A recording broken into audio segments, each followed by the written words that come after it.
Ngayon yung yearly harvest ko ng mga tanim kong turmeric. Last month pa nung nakita kong nagbubulukan na yung mga dahon. Pero ngayon lang ako sinipag. At dito sa may pinakamalaking balde, konti lang din yung laman niya. Tapos dito naman sa mga naka-plastic bottle, ayan.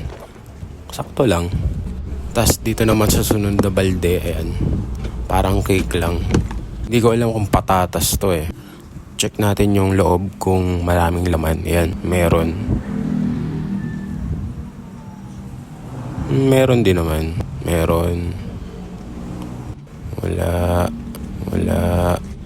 Tapos itong sumunod, matik, madami to kasi putok na siya sa labas. Ayan, habang pinupukpok ko, naglalabasan na yung mga turmeric. Masyado lang makapit yung ugat sa may container kaya kailangan na natin gamitan ng brute force.